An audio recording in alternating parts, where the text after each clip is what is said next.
Is the most powerful weapon that you can use to change the world. Nelson Mandela. The truth of these words is manifest in the transformed lives of the students and alumni of historic LeMoyne-Owen College. LeMoyne-Owen is the heart of the Soulsville, USA Renaissance community in Memphis, Tennessee. Surrounding its beautiful campus are the Stax Museum, the Stax Music Academy, elementary and charter schools, historic churches and businesses, and the stately Elmwood Cemetery. As the only historically Black college in Memphis, LeMoyne-Owen College has educated local and national leaders who, with their passion and presence, have made an indelible impact on their respective communities and touched countless lives. Consider Marion Barry, former mayor of Washington, D.C., Willie W. Harrington, Memphis's first African-American superintendent of Memphis City Schools, and the first African-American elected mayor of Memphis. Dr. Benjamin Lawson Hooks, first African-American appointed to the Federal Communications Commission, and former NAACP National Executive Director, Judge, and Minister. Lois DeBerry, former House Speaker pro tempore, and one of the longest-serving members in the history of the Tennessee State House of Representatives. And G.E. Patterson, founding pastor, Temple of Deliverance, Bishop, Church of God in Christ. All history makers. All LeMoyne-Owen College magicians. This legacy was forged in faith and struggle, and the roots of the college run deep, all the way back to the American Civil War, to the year 1862, 1 year prior to the signing of the Emancipation Proclamation. The battle to abolish slavery was nearly won, and members of the American Missionary Association, in their wisdom and through their faith, knew education was the key to equality and the future of our young nation. So they set up a school at the Union Army's Camp Shiloh in Shiloh, Tennessee, where runaway slaves and freedmen learned to read and write. After the war, the school, now known as Lincoln Chapel, moved to Memphis, where it was burned to the ground, rebuilt, and later renamed LeMoyne Normal and Commercial School, after a generous gift was made by prominent Pennsylvania physician Dr. Francis Julius LeMoyne. In 1934, the school moved to its current location on Walker Avenue and received its charter as a 4-year degree-granting institution. Later, LeMoyne College merged with Owen College to become LeMoyne-Owen College. Today, the LeMoyne-Owen stands as a beacon of hope in the South Memphis community, and a college of choice for those students who desire the unique and transformative experience that only a historically Black college can provide. Talented, diverse faculty challenge today's magicians in a rigorous course of study in liberal arts and the sciences, and mold them into leaders and professionals who go forth to shape the communities in which they live, work, and serve.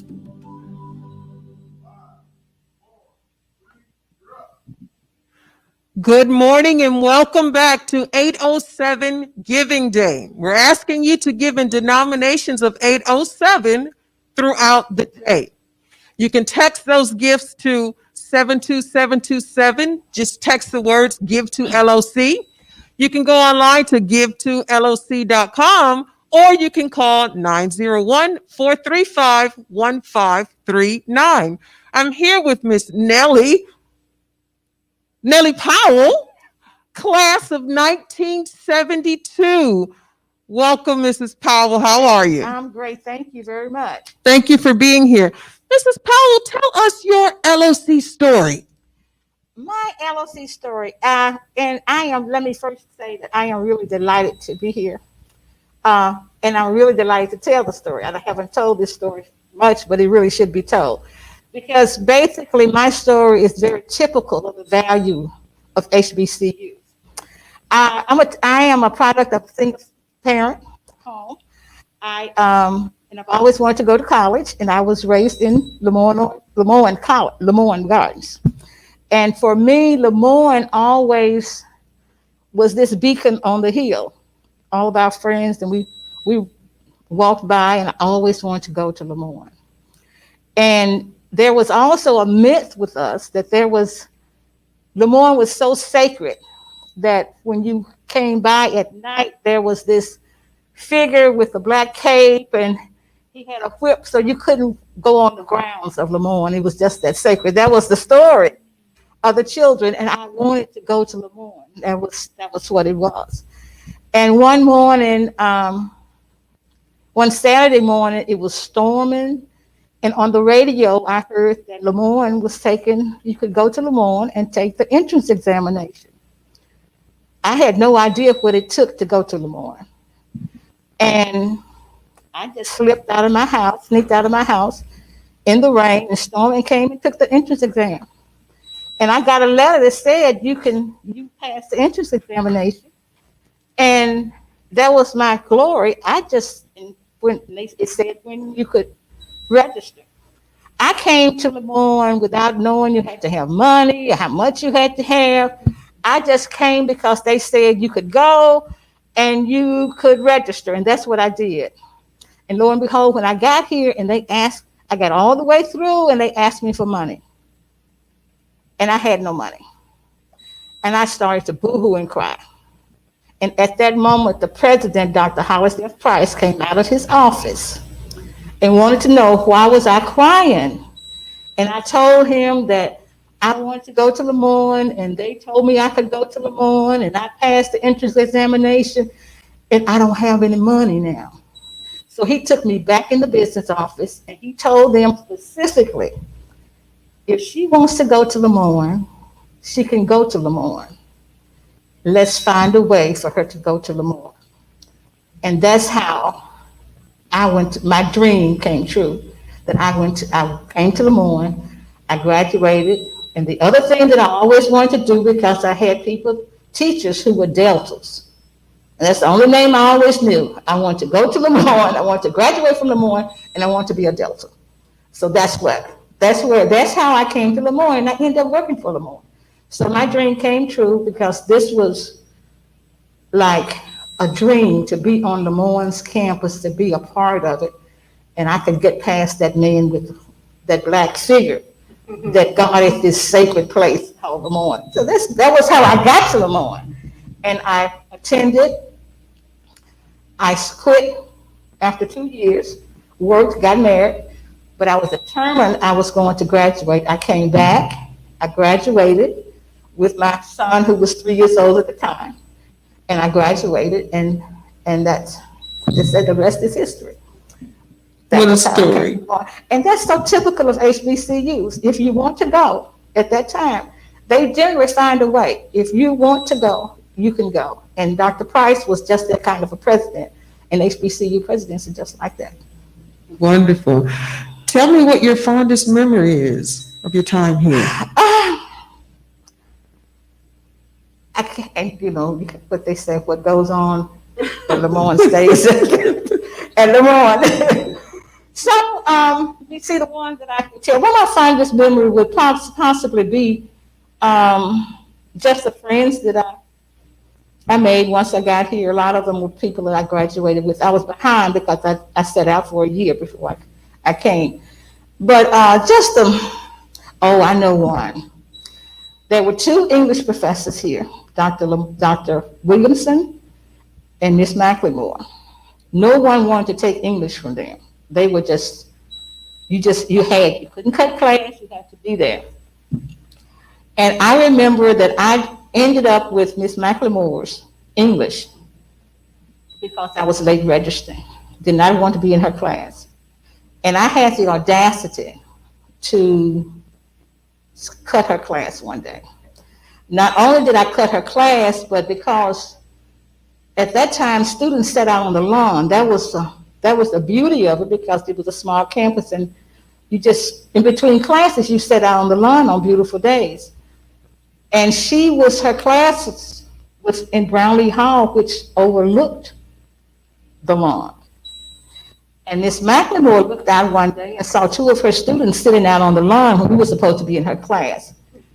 And they were so dedicated to the fact that you had to learn and you had to be disciplined, that we looked up and the entire class was coming out of Brownlee Hall.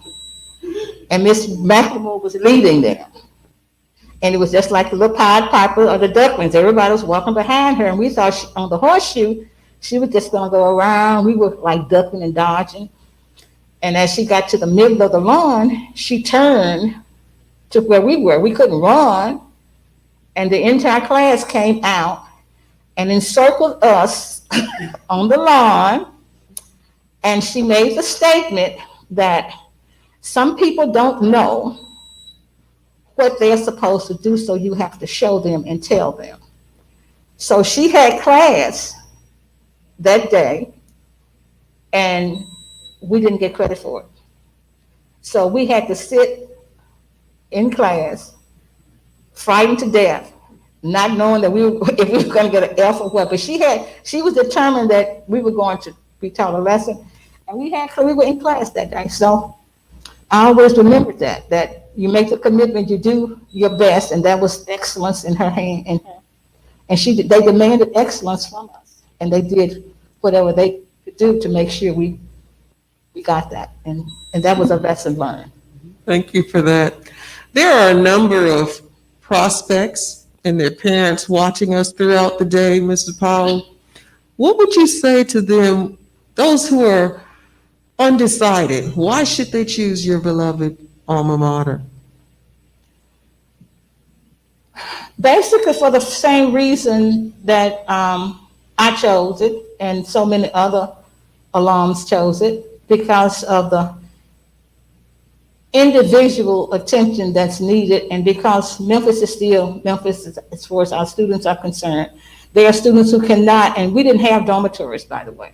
And that was another fun thing, that we didn't have dormitories, so those were times we could not leave. But For those students who cannot leave, and for those who are away who always want to come to a college that's dedicated to making sure, and Dr. Williamson, my story about Mrs. McLemore, is very typical because you have the dedicated teachers, the 101. They know who you are.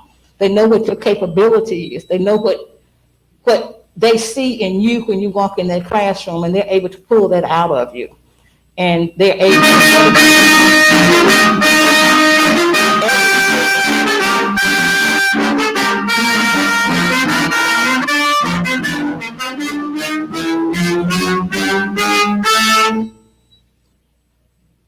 okay. So they're able to dedicate their all to you. I always thought that I can just remember so many teachers, and I think that was the strong point that all my friends and people I knew who went to LeMoyne, and that was another reason I wanted to go to LeMoyne, because everyone I saw being successful in Memphis, most of my teachers who were my role models all went to LeMoyne. And I didn't know that, but it was just something that's instilled in you in that 101, that personal relationship, that sometimes you don't know what your ability is or what your capabilities are.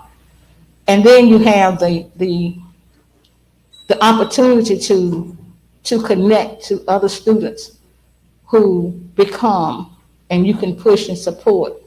My fond memories too is Lois DeBerry was my closest friend, one of my closest friends, and what stays there. But we supported each other. All of our friends, we supported each other, and we pushed each other to do better because we were pushed to do better.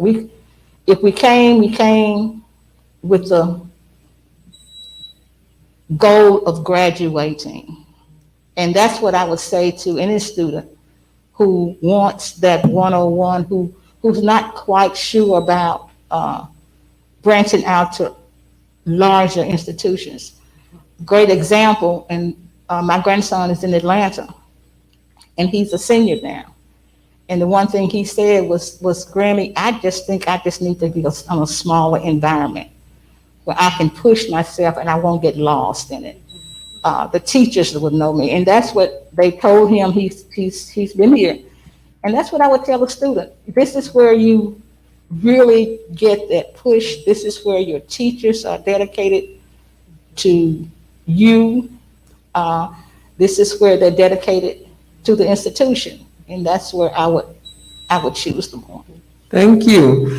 Miss Nellie Powell, class of 72. Class of 72, there you have it. Viewers, there you have it. I'm going to challenge the class of 72 to step up with Miss Powell. I won't ask you I won't tell you how much to give, but I'm asking you to give. Join her and all of us in our efforts to increase the fundraising for 807 Giving Day. Thank you for being here, Mrs. Powell. Thank you. We'll be back shortly with Trustee Tracy Miller.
And we're back. Welcome back, Facebook family and friends and supporters of LeMoyne-Owen College. My name is Vernell Bennett Faires. I'm the president of LeMoyne-Owen College, and I am here with you all day today for 807 Giving Day. We're asking you to give in denominations of 807 because we're located at 807 Walker Avenue. Next up, we have Mr. Tracy Miller. Tracy Miller is a trustee. Welcome, Trustee Miller. How are you? Hey, Dr. Bennett Faires. How are you? I'm doing well. Tell us your LOC story. Oh, my gosh. Well, I graduated in 1984, math degree, players out in 1980. Can you hear this well? You're clear. We can Okay. keep going. Okay. You know, LeMoyne basically grew me up from a kid to a responsible adult. You know, and although, you know, we're a small HBCU, and most of the kids, well, all the kids back then were young Black kids from predominantly the Memphis area. We all came from a very diverse background with very different upbringings and very different ways of life. So, you know, one of the greatest things about LeMoyne with us is there was no jealousy. We spent time with each other. We learned from each other, and we grew. We also held each other accountable for that same growth and for doing the right thing as young men and young women at LeMoyne. And you know, Dr. Bennett Faires, my story actually hit a totally, it's still growing.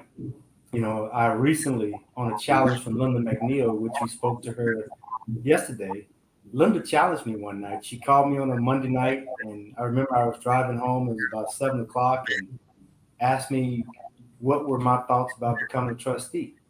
I gave her every excuse in the world. Why now wasn't the right time, why I was too busy. You know, I'm in Minneapolis. I worked this 24/7 job with the railroad. You know, I got 2 kids. My daughter's going off to college in a year and a half. Every excuse in the world. And she said to me, okay, if I call you next year, I call you the year after, I call you the year after that. Tell me what excuse you're going to give me. All I could do was laugh, right? So I went home and I talked to my wife and my 2 daughters about it. And my wife told me that, you know, you love LeMoyne, your heart's in LeMoyne. We donate our money every year to LeMoyne. Why not do something else and do something different to help make that difference? So in line with that, you know, even with my company, you know, I've made a pledge to try and hire, you know, 1 or 2 LeMoyne graduates, recent grads, every year for the rest of my professional career to help continue that legacy and give people what LeMoyne has given me over my life. Thank you for that, Trustee Miller. Now, you've been a trustee for probably about a month now, but you've hit the ground running. You were the first trustee to donate, and you also were able to convince your employer to donate as well. Do you want to tell us about that? I have the check here. Okay. Well, I was actually talking to my CEO. He and I have a very, very good relationship, and we go back a long way. And he knows my love for Alpha. He knows my friends, my fraternity brothers, some of them. He knows my family, and he knows my love for LeMoyne. So he and I were talking about what LeMoyne means to me, basically. And one night I actually sent him a note, and the next morning he answered me pretty quick and said, I want to help you support LeMoyne. I know where your heart is. I believe in anything that you're supporting. And let's figure out what we can do for LeMoyne long term so that Canadian Pacific Railroad has a legacy with LeMoyne long after the two of us are gone. So we talked a little bit more, and and I'm going to be honest, I was a little nervous. It's tough, especially in these times, to ask for money. And although I've got a long-standing relationship with him, I was nervous to ask for a big volume of money. And I said, well, Keith, I said, how about, I explained you, I talked about you and the energy that you're bringing, and I talked about the 807 campaign. And I said, how about giving $25,000 from CP to LeMoyne for this campaign? He didn't flinch. He said, give the guy that distributes this, he said, give him a call and tell him I said I'm good with it and let's go. I said, well, since you said that, let's keep in line with the campaign and let's give $25,807. And that's the check that you have in front of you, I'm sure. Thank you for that. I'd like to challenge everyone out there, ask your employers to support as well. Now, this is the kickoff to 807. We're going to run this campaign all the way up until the end of the end of this current fiscal year. So please, it's not too late to give. Thank you so much, Trustee Miller. Tell me what your fondest memory is of your time here at LOC. Oh, wow. There's a lot. My entire life at LOC was fun. But, I think Margaret Lee mentioned it yesterday. She was talking about at 11 o'clock when we all would hang out. You think about 11 o'clock, specifically on a Friday, there was no classes basically between 11 and I think mostly 1 o'clock. And we would all just sit around and talk. It did not matter if you were Greek, non-Greek, well-to-do, not well-to-do. We sat around as a collective group of students and laughed, lied, joked, had fun, shared stories, and grew together. And the amazing part is, which I listened to most of the speakers yesterday, those relationships still live. I'm 52 years old now, 26, 7 years removed from LeMoyne. And I could meet some of those people, run into them anywhere. And we would carry on conversations as if it was 1990, 94. Before we sign off, Trustee Miller, tell those folks out there, especially the alumni, why is it important to give? I'll mix it with you asked the question about why LeMoyne. I'll give a simple answer different from what everyone else has given, Dr. Ben Ferris.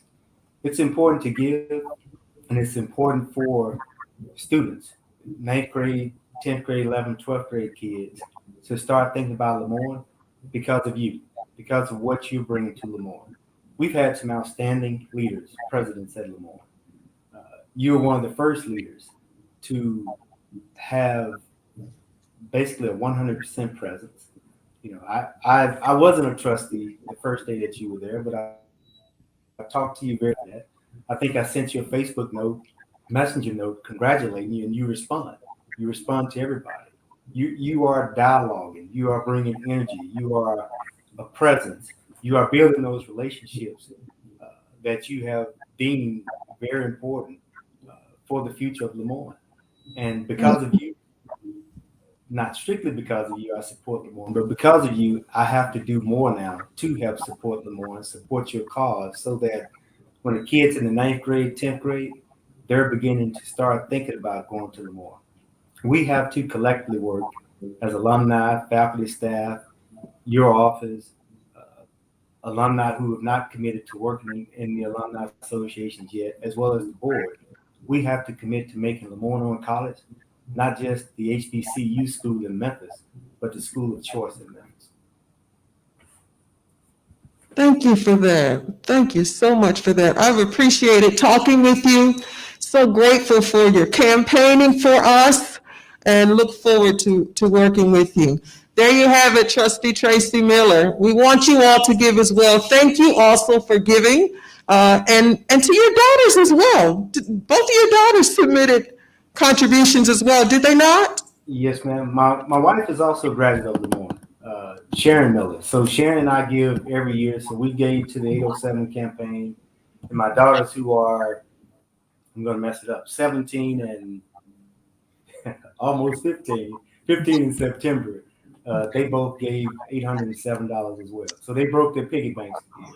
That is wonderful. Thank you so much, Mrs. Miller, as well. There you have it, folks. We want you to give as well. Nothing is too little. Nothing is too much.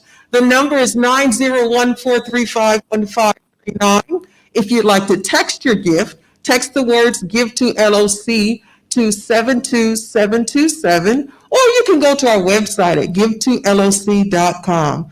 We'll be back at noon. Thank you.